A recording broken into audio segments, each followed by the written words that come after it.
Assalamualaikum warahmatullahi wabarakatuh. Perkenalkan nama saya Dede Rismanto B dengan nomor NPM 1022164 dari Prodi S1 Akuntansi.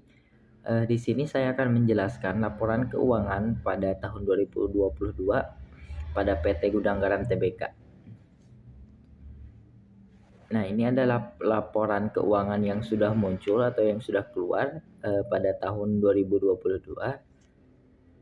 Selanjutnya saya akan menjelaskan tentang profilnya dulu.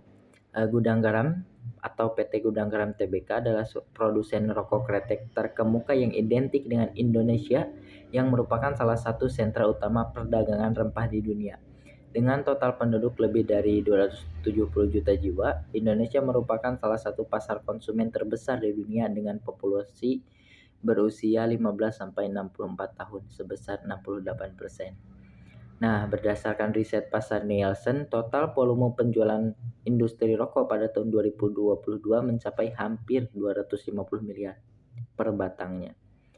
Menunjukkan sedikit peningkatan seiring dengan pelonggaran pembatasan sosial COVID-19, 54% laki-laki dewasa di Indonesia diperkirakan adalah perokok.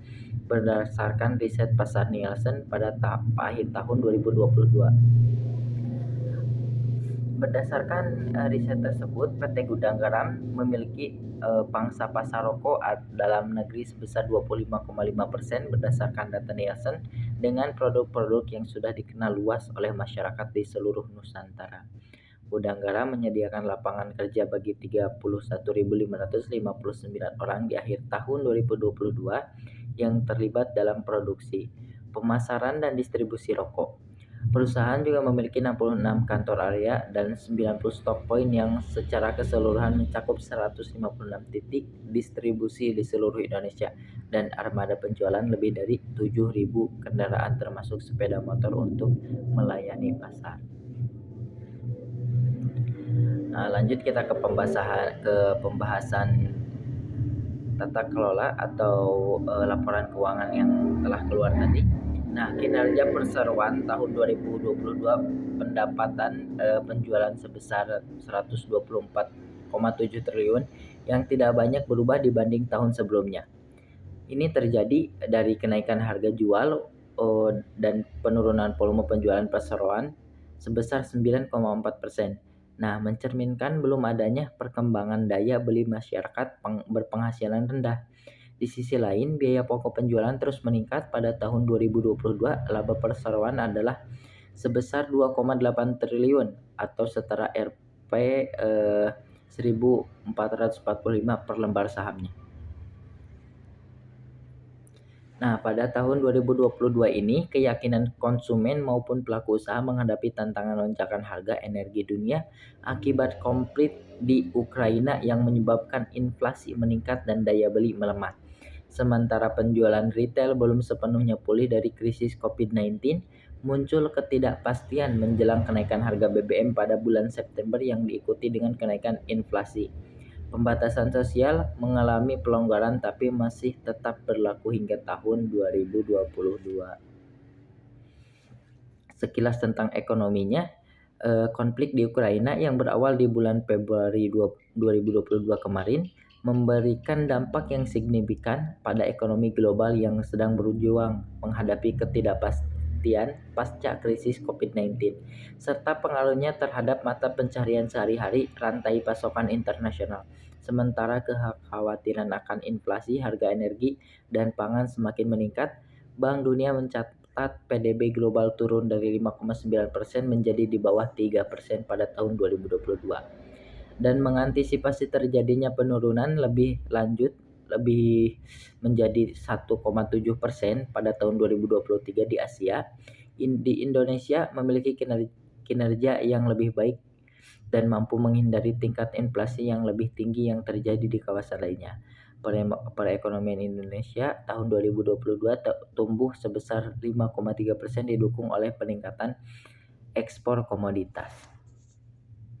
Nah, penjualan atau pendapatan usaha pada tahun 2022 pada PT Gudang Garam Tbk yang telah tercatat pada laporan keuangannya menurun atau turun 0,2% menjadi 124 triliun dibandingkan 124,9 triliun pada tahun sebelumnya. Pada tahun 2021, total volume penjualan perseroan turun 9,4% menjadi 82,5 miliar per batangnya. Kenaikan total biaya cukainya termasuk PPN dan pajak rokok sebesar 7,1% menjadi 97,6 triliun pada tahun 2022 merupakan faktor utama yang menyebabkan peningkatan biaya pokok penjualan sebesar 2,7% menjadi 113,6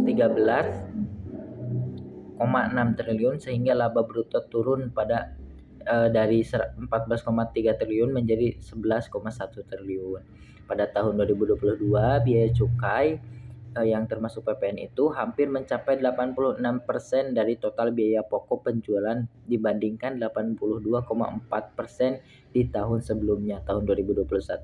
Di sisi lain, biaya bahan baku komponen terbesar kedua dalam biaya pokok penjualan menurun dari 14,6 triliun menjadi 14,3 triliun. Nah, margin laba bruto mengalami penurunan dari 11,4% menjadi 8,9%.